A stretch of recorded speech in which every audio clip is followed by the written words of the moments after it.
Hey guys, Colton here. We'll get back to the podcast in just 1 minute. I just wanted to let you know that my new book, 24 Rules of Masculinity, is officially out. If you've been resonating with the topics we've hit on in this podcast, discipline, purpose, identity, what it means to be a man today, this book was built for you. It's a straight talking guide packed with hard lessons, biblical principles, and the kind of clarity that I think a lot of us are starving for. So whether you're just starting on your journey or looking to get back on track, I wrote this to be something that you can pick up, apply, and carry with you. You can find the 24 Rules of Masculinity on Amazon and through the link in the description. I would love to hear what you guys think. Now, back to the episode. Welcome back to Chasing Masculinity. This episode is going to be a little bit different, just a forewarning. I am going to be walking through this concept that I don't really know the answer to.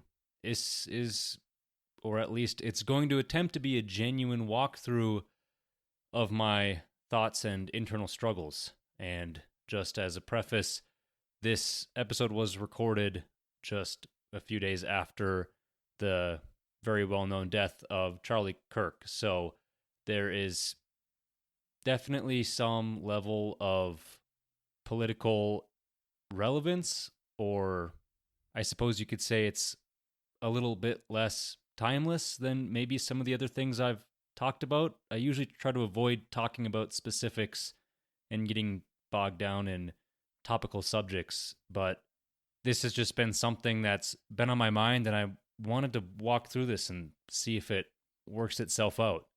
So in this episode, I want to wrestle with a question that is it even possible to avoid being radicalized today? And when I say radicalized, I'm talking about the pull towards the extremes. That could be political, socially, culturally, because once we thought of it as a spectrum, like a range of beliefs where you could land somewhere in the middle, it just doesn't feel like that today. Today, it feels like that spectrum has collapsed into two buckets. You're either with us or against us. You either belong in one tribe or the other. Everything is red or blue. That's the tension I want to explore. And as a Christian man, I find myself asking, where does conviction end and where does radical begin? Is standing firm in the truth just another label culture uses to dismiss you, or is there something deeper? A call to some sort of genuine clarity, even if it does then get branded as extreme. So hopefully you enjoy this episode and can make sense of some of my incoherent rambling. Let's get into it.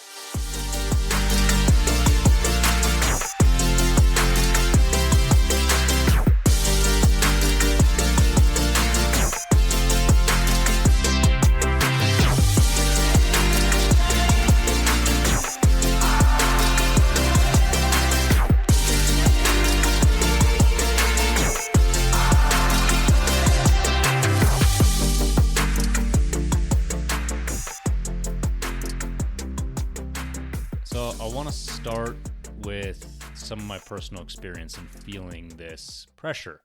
I've talked about it before, but I currently live in Colorado, which is definitely a pretty blue state, but I had moved from California, where I had lived for over 4 years and where I had finished my degree. I had lived just outside of the Bay and then in Sacramento, so two pretty large cities. And California, I think anybody in the States who doesn't know, is a very, very blue or very, very liberal, progressive, whatever you want to call it, state. Probably the most in the United States. And that is where I started to feel like the spectrum can no longer exist. Or I should preface, I felt like other people were trying to force that the spectrum no longer existed. You're either right or wrong. There's no longer an acceptable range of beliefs. And living there revealed how narrow what was considered acceptable was. That acceptability lane for opinions had become tiny. Social environments in schools and universities, both, where I went and then where my wife went, both fairly large universities in Northern California, they discourage traditional masculinity traits like assertiveness, leadership, conviction, anything that could just shouldn't be considered a masculine trait, honestly. But I think it's a strong masculine trait. Any of those are, but man, those were shot down. Those were discouraged. It was like life was supposed to be this exploratory nature, which is good, but that means that you cannot be assertive in your beliefs because they should always be fluid and moving. There should be no conviction. There should only ever be fluidity and exploration. And then confidence was reframed as that toxic masculinity, that term that I've just grown to hate. And leadership in the home was just controlling and unacceptable. And pride in being an American or a Christian was very much painted as dangerous or divisive. It was weird living in a society or living in a cultural bubble that told you to tone it down or back off when simply leading or speaking directly. And it wasn't in a direct or assertive manner that these sort of ideas were shot down. It was more or less just the entire culture was doing something different. And if you tried to stray too far away or you got too far in the fringes of that, you would get dirty looks. You would be told to, what are you doing there, buddy? Like you would be told to slow down a little bit and to kind of get back to what is acceptable. And I was watching these cultural trends of silence or shaming men who tried to step up with clarity. This whole cancel culture just devastated people's ability, or at least their ability to want to stand firm in whatever their beliefs are. And then noticing that masculinity itself was becoming increasingly controversial from about that 2016-ish time all the way through 2023. That confidence, that discipline, provision, protection, everything was viewed with suspicion. Now, I hope that, I think 2023 is when that trend stopped, or at least it stopped increasing at the rate that it was, or it's starting to revert now to maybe something a little bit more healthy. I'm seeing some sort of light from 2023 on. And I'm trying to not keep this political, but that's just that's the trend that I'm seeing, is that masculinity or standing firm or saying what you will is starting to come back. And that's a little bit of what I'm trying to get at with this. But before then, I very much chose to keep all those convictions pretty much in the home. They didn't leave the front door. I just tried to follow Paul's teaching, be a Jew to the Jews, be a Gentile to the Gentiles, by adapting whatever context without trying to compromise my core beliefs, but really just being a jack of all trades, blending in wherever, having that societal or that social camouflage, if you will. But with this rising tide, it just made that harder and harder, and that silence or acceptance of others just started to become compromising my own beliefs, agreeing to things, or allowing others to step over me with their opinions when I truly, genuinely felt conflicted by those beliefs. Today, I'm just no longer willing to do that. I am much less willing to stay quiet. I'm not trying to be a jerk, but if something truly, genuinely does not align with my core beliefs, I'm no longer going to be a pushover. There's been this cultural hostility towards Christianity and masculinity that has made retreat basically impossible without actually losing ground, and I'm tired of losing ground. So now I want to talk a little bit about the cultural machine that's kind of gotten us here and why these extremes rule.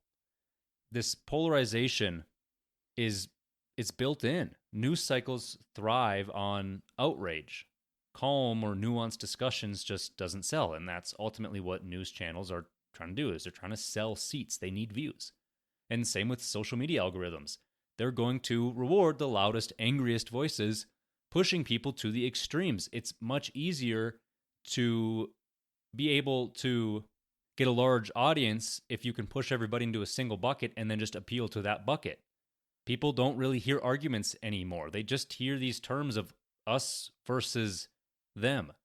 That's been the collapse of the middle. Being moderate doesn't mean being balanced anymore. I know a lot of us have heard it been said in the West, or at least in US politics, is the left has gone to the far left and the right has swallowed the moderate. I don't know if that's true or not.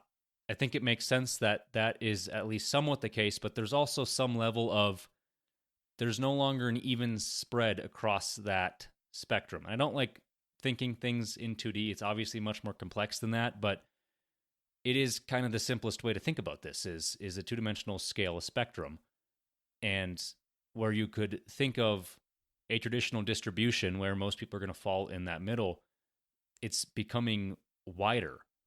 The far ends are starting to get a higher deviation of the populace.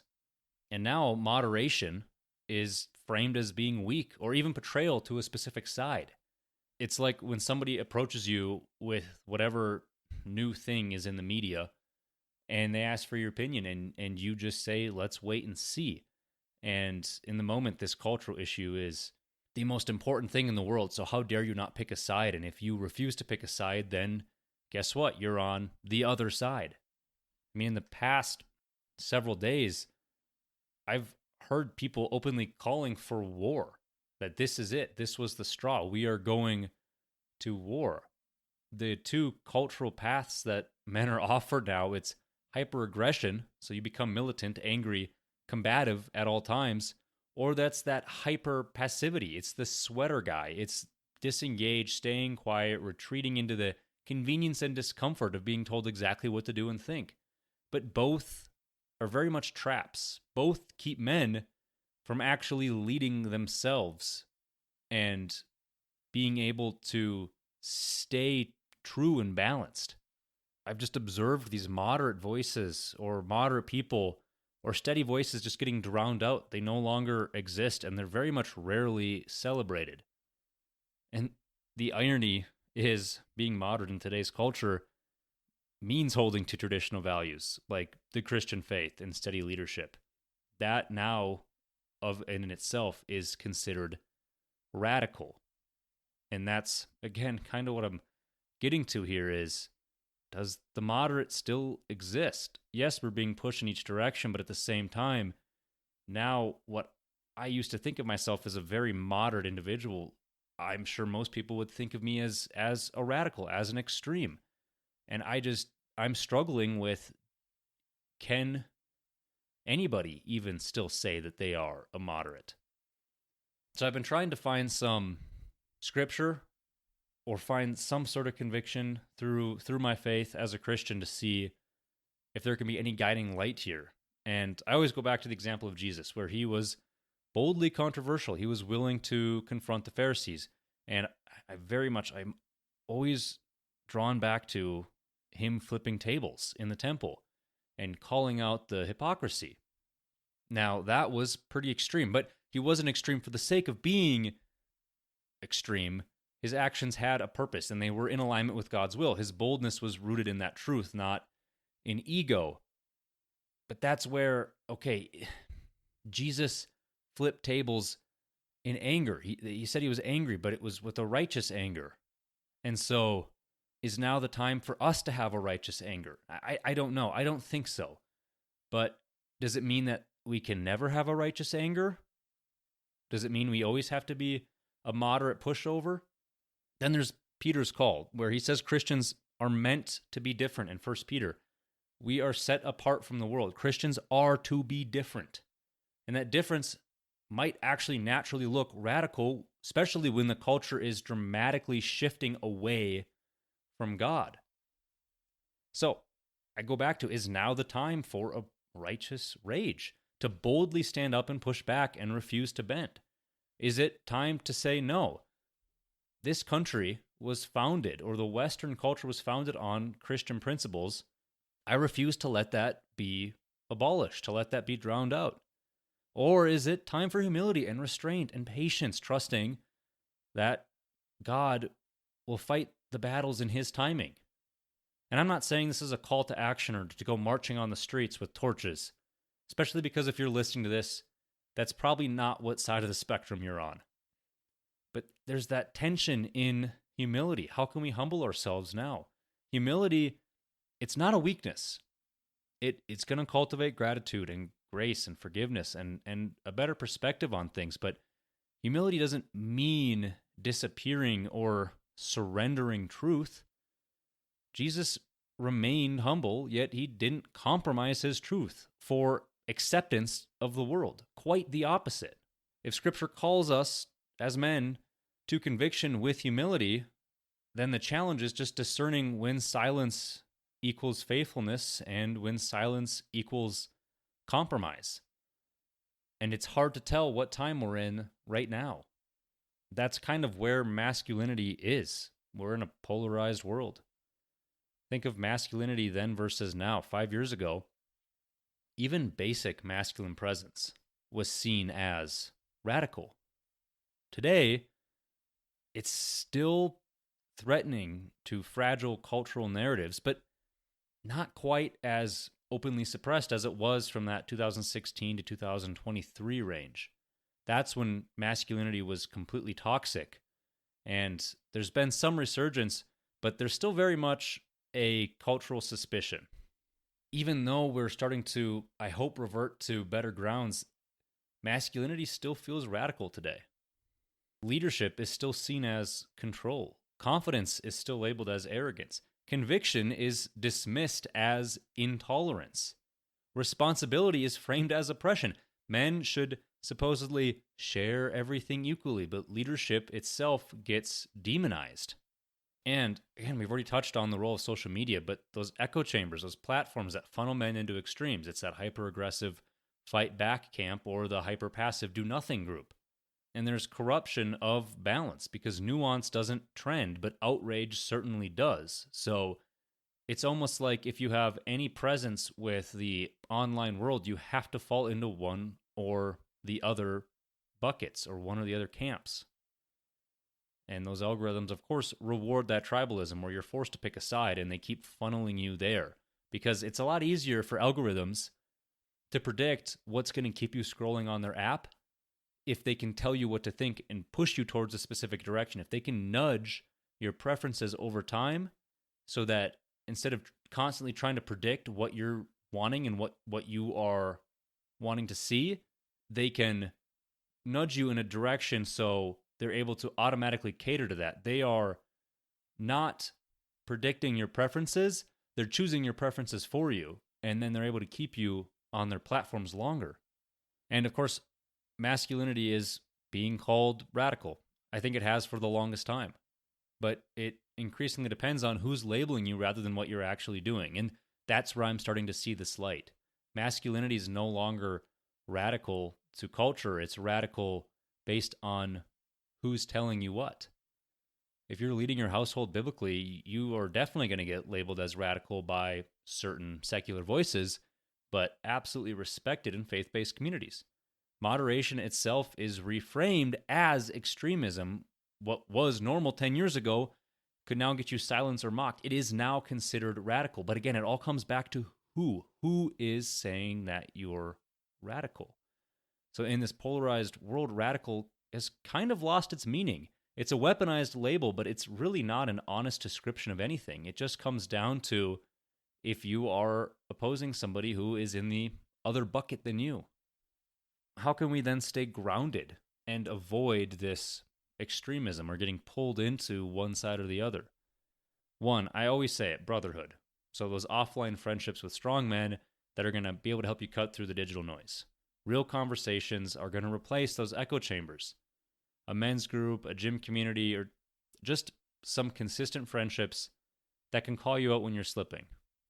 I know it's a cliche, but Proverbs 27:17, as iron sharpens iron, so one man sharpens another. That's how we can hold each other accountable. And then obviously faith, to me, is a big one. Scripture is always going to give you some clarity when culture's only ever just going to give you noise. Without the word, without Scripture, you're just tossed back and forth by trends and movements and outrage. Faith should root you in something bigger than politics or cultural ideas. And I hope that can be what keeps us grounded in the moderate. Even if it's now being classified as radical, even if being the moderate is the radical, Scripture can root Christians there so we can stay centered and not swayed by these temporary cultural issues. And then, of course, having discipline is always a necessity to masculinity. It is going to put order in your daily life and help build resistance against whatever chaos is going on outside your home.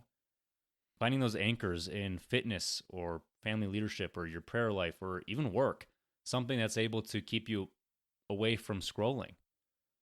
If you're someone who is able to lift consistently or manage your home well, you probably won't be as vulnerable to being radicalized by headlines because your genuine day-to-day life shouldn't change. That discipline hopefully will create some stability where without it, culture's chaos will become your compass. So I have to acknowledge, it might not be possible to avoid being called radical anymore. We might just be past that. But I think the deeper question is, what are we being radicalized by? Is it anger or outrage or echo chambers? Or is it truth, our faith, discipline, our love for each other? Being controversial or bold, it's definitely sometimes necessary, without a doubt. But you definitely have to choose your fuel and the foundation that you're standing on in those moments. Here are some questions that I've been thinking about and that I've been asking myself as some sort of reflection. Am I standing firm in conviction, or am I just reacting to outrage? And then where am I letting culture radicalize me instead of Christ reshaping me? And then lastly, what keeps me humble and grounded? Is it brotherhood? Is it discipline? Is it faith? Finding that grounding. I know this was weird. I know this was a ramble and there wasn't a clear answer, but I don't think there needs to be a final answer right now. I'm still wrestling with the question as a part of what it means to lead as a man. I think it comes down to always staying awake and not falling asleep at the wheel. Faithful men throughout Scripture didn't have the answer either, but they still showed up. Yeah, they wrestled with God and his plan in this broken world, but they still stayed the course and they stayed faithful. So I'm trying to find these areas in my life where I feel pressured to these extremes, to where I'm being pulled into a radical side where it's left or right and there's no other option. And I'm trying to find those and fight back, or maybe not necessarily fight back actively, but just step back to the sideline and not be in the path anymore. Let the world fight back and forth. Let the left fight the right and vice versa. Whereas I can just step back and stand firm in my faith. I want to stay grounded in truth and not just echoing whatever outrage is currently popular or currently trending. To close, being labeled as radical, I think, is now just unavoidable. But I think the real question is whether you're radicalized by the cultural noise or by Christ's true truth and courage and love, and if it's just somebody pointing fingers at you and calling you names when in reality you're grounded in what you know is right. So I think that's where I'm going to leave it today. The question of whether moderates still exists or whether it's even possible to avoid radicalization, it's certainly not an easy one to answer. Culture definitely wants to push us into buckets. It wants to flatten that nuance where everyone used to live, to make every stand a fight and every opinion an extreme. But here's the reminder, being labeled as radical doesn't define you. What matters is what you're radicalized by. If it's the outrage, the tribalism, or the fear, then it will consume you. But if it's truth and faith and conviction, then it will hopefully reshape you into the kind of man who's going to be able to lead with the sort of clarity that you now need in this very polarizing world.